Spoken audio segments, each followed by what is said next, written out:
A leader, pioneer, visionary, just a few words to describe Velile Mnyandu. Enthused by his journey, we sat down with him to find out where it all started and simply about his narrative.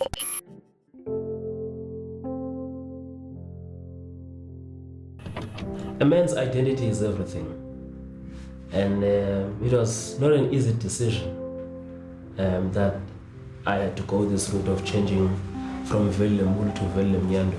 Having been born in the Eastern Cape 36 years ago in Butterworth, being Velile Mnyandu, obviously Mbuli was my mother's surname. You know, growing up and being a man, also having a son, we know that there are a lot of things that require one's attention, especially when it comes to following the traditional matters. But most importantly, the identity part. For me, the issue of the brand and everything, it was a secondary matter. The primary part was just for me to reconnect with my ancestors, and hence now I'm proudly Velile Mnyandu.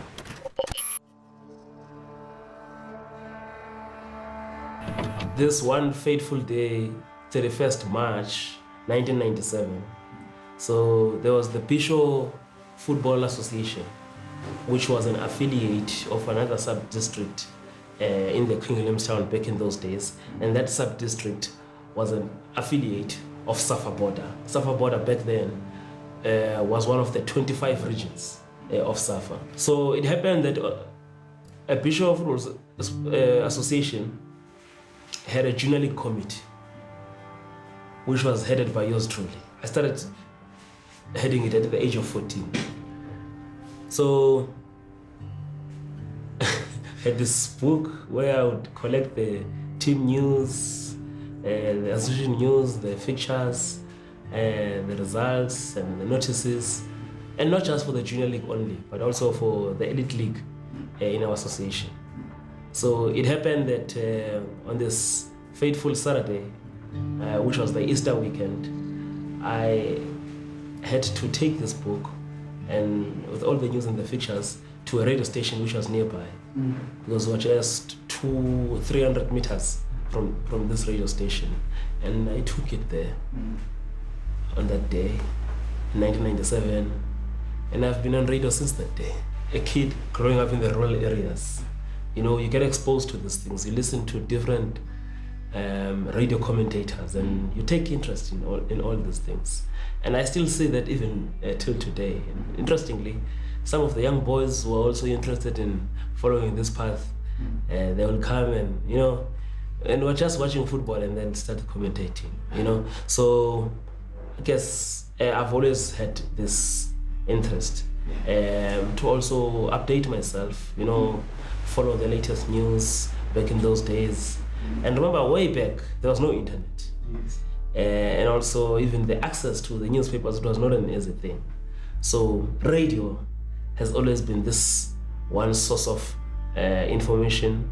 Even to be in journalism, it was never one's intention. Even growing up, I never thought about it, because at home, especially from the Mnyandu side, you find of the guys at home, they followed the legal route.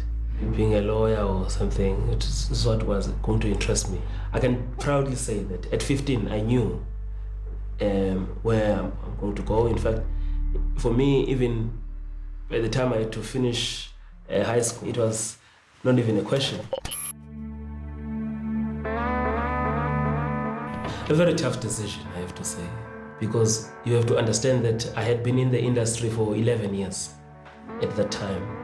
And I came into the industry at the age of 15, and at that time I had not even been to the journalism school. I was still at high school at that time, and I only went to journalism school maybe after 5 or 6 years having been in the industry. I was constantly faced with this question: why don't you move to Joburg? And I was asking myself, why should I move to Joburg? Why? Because I'm fine here in the Eastern Cape. I was exposed to a lot of things. Working on international productions, I had been part of an AFCON production, a World Cup production in 2006, still based there in the Eastern Cape. I think it was a good move. It was a good move. And one can also say maybe if the move had came 2 or 3 years earlier, but I have no regrets because the 11 years that I spent in the Eastern Cape at a regional, provincial level, it made me connect. It made me connect as what type of a journalist that I want to be and how should I serve my people in terms of the target market of the radio station that I'm working for, every media house. Because one of the challenges that we face today is that somebody is working for a community radio station, a community TV station, but wants to chase a national angles. Yet, on the license that the media house that is employing you, they're operating on, the community radio station or community TV station.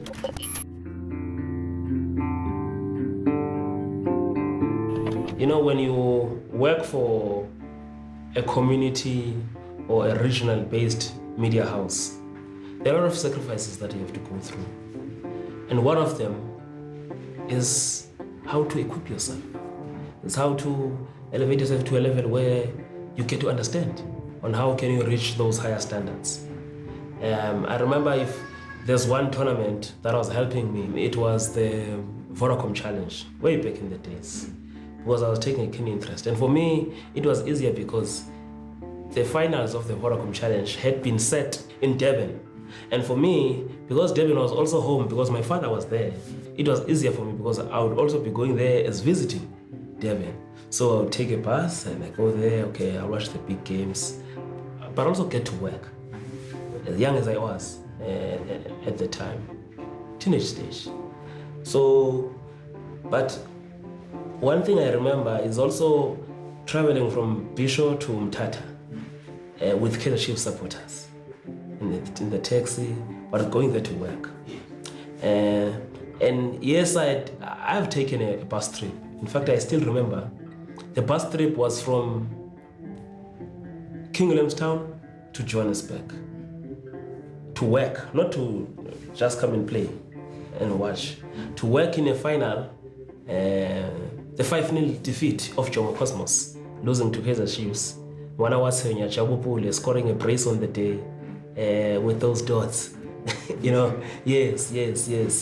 So what happened was that my station couldn't afford the trip. So they had to go to this supermarket in King Williamstown, Next Food called, Next Food at the time, I think still Next Food even now, and they had to sell a slot. Said, okay, we're guaranteeing you this, but in exchange for 1,000 something. Yeah. So that 1,000 something was going to be enough to afford my bus fare, you know. But obviously at that time, because SABC, CKI was being integrated into SABC at the time, so at least they paid for my accommodation here in Joburg, but I took the bus trip to cover the final and went back.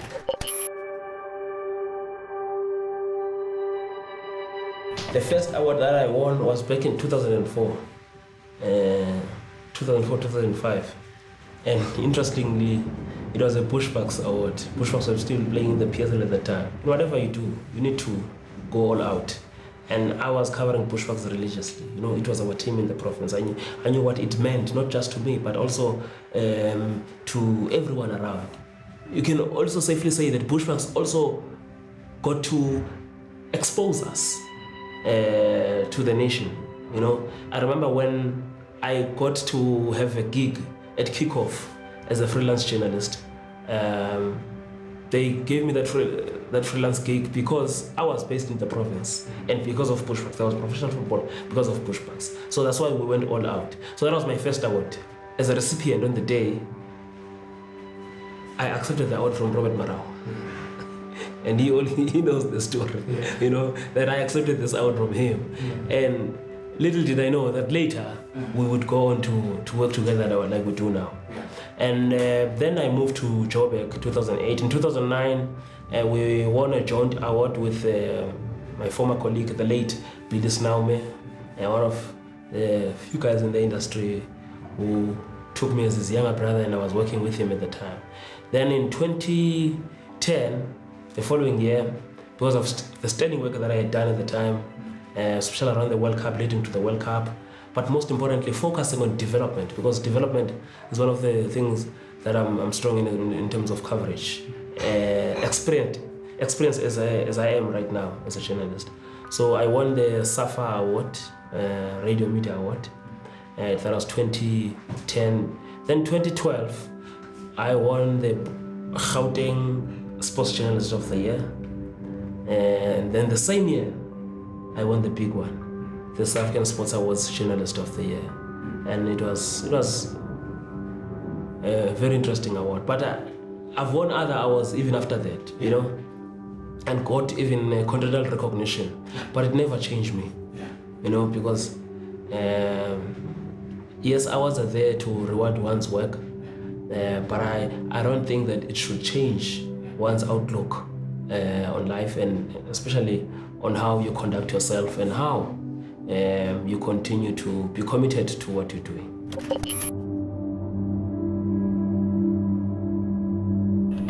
I have to say, at first, it's not something that I was taking serious, but as time went on, I realized the importance of this thing, especially with FIFA, because I've been voting there in that space for the past 4 years now.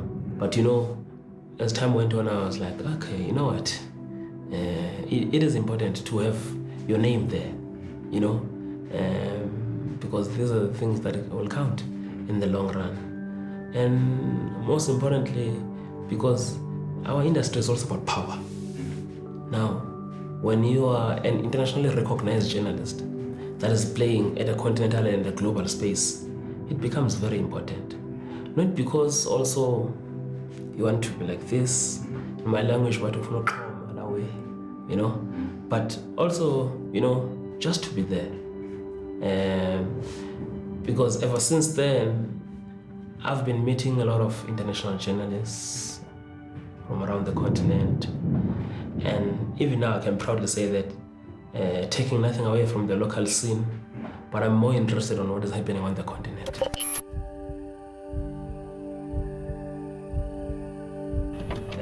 Fortunately, you know, my wife, even before we got married in 2014, we had been together or even known each other for 10 years before that. So growing up, in part of the story that I'm sharing, she's been part of that. She knows everything that has gone through.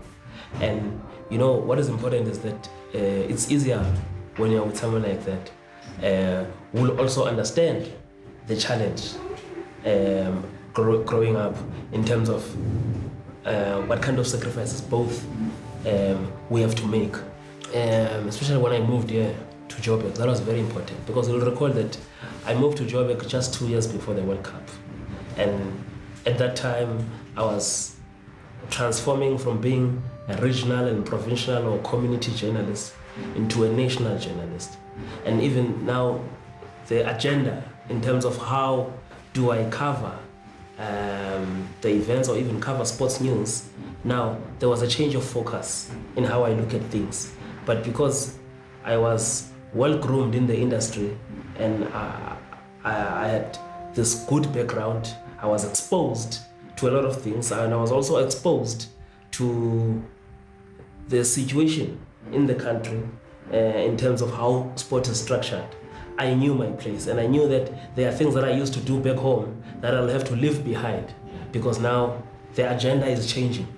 I was working for this one radio station, but now I'm working for all the 18 or 19 SABC radio stations, and at times back then I would also move into the TV space. So in bringing this together with how it affected my family, it also meant that but I think the first 3-4 years I was staying alone, or even with my cousin here in Joburg, and my wife joined me only later, coming from Bloemfontein, you know. So obviously when she was not here, that was not an issue, and I had no family. My son was only born in 2012, but it was after 2012 that a lot had changed. I remember I was supposed to cover the Olympics in 2012 at the London Games, but my wife was expecting, and my son was only born on the 2nd of August in 2012. But then it had to change because the Olympics, it was already, they were already underway at that time. So I had to opt to cover the Paralympic Games, and I still made it.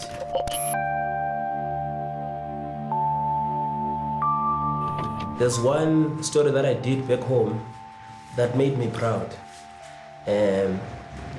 Because you see, what is important is that in everything that you've done, there's nothing small, you know.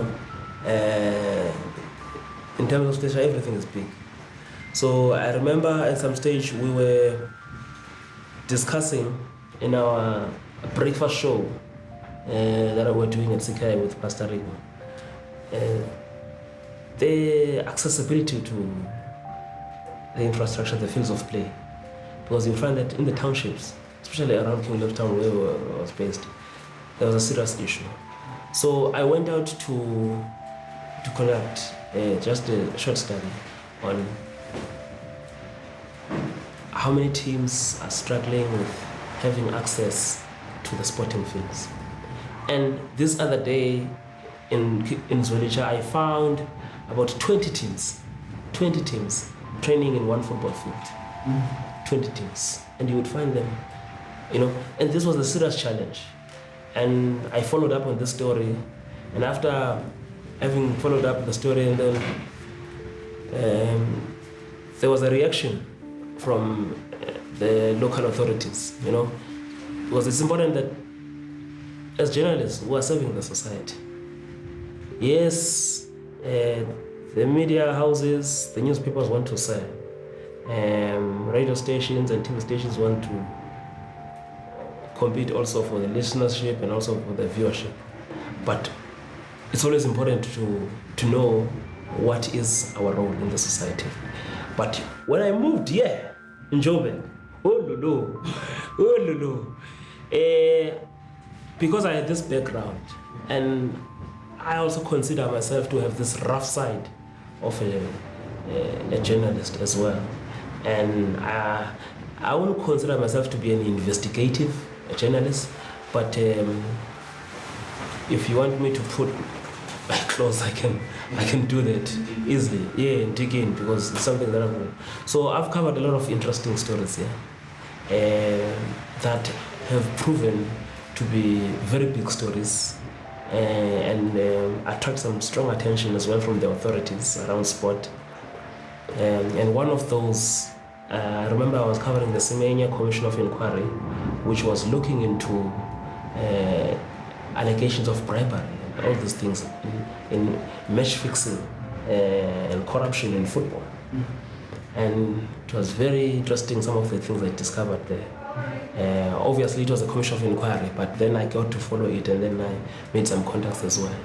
So there's just a lot of things that I've been working on, a number of stories, and also what I've also become since moving to Joburg is not just this outlook on South African sports coverage, is the continental approach, the international approach. So I've also worked with FIFA, I've also worked with CAF. In fact, in 2011, I was also invited by FIFA to address the 204 members of FIFA back then in 2011 on how traditional media gets to work with the football associations, especially around the issues of women's football. So it's a space that is in Germany, in Frankfurt. So it's a space now that has attracted me, being more continental in terms of approach and also international.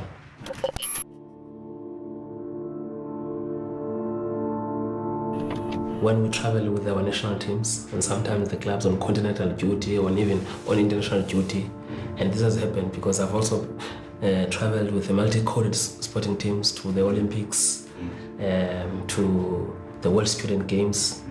So the proudest moment for me has been each and every time we are on these international assignments and our athletes achieve. It happened with Castor, with Wade when we were in Brazil, in Rio. It happened Even when we went with Sundowns to Alexandria in Egypt in 2016, because we only had we only had 2 great stories. And one of those great stories in football, the one happened inside the borders of this country, the AFCON 96. But Orlando Pirates won the CAF Champions League outside. And I've asked Ratike on how was the feeling, when Pirates got to be this first team from Southern Africa to win the CAF Champions League title. And he couldn't describe it. Yeah. In the same way that I can't describe to you what happened on the 23rd of October 2016 when we were in Alexandria, and a son of the soil, Pitso Mosimane, winning that CAF Champions League title with Mamelodi Sundowns, because there we celebrate. Objectivity or whatever that we talk about, it goes out of the window. As someone who comes from the Eastern Cape and has covered boxing fights and championships as well, when our boxers also achieve at that level. And this is something that as a sports journalist you get exposed to. As much as our industry also talks about objectivity, but when it comes to my flag and my country, objectivity goes out of the window. Because now you need to understand that when the athletes achieve, when the teams achieve, it also means that the attention comes to us, because we have to report back home. And when we're all there, I'm not there as an SABC journalist coming from this media house. I'm there as a South African. The primary goal of everyone there is to make sure that South Africa succeeds. So this is what I've learned. I'm on my 3rd passport now. Traveling with our teams, I'm a fan when I've traveled before a journalist, because this is about the flag and that patriotism that most of the time we don't find from black people. And I don't understand whether because we're in this apartheid or maybe the sporting code that I get to follow the most, football, didn't have national representatives back then. That you find that in football, you don't have that sense of patriotism, that spirit of nationalism that you get from people who are following rugby and cricket. That at first, it is your country, then your media house or your club or everything.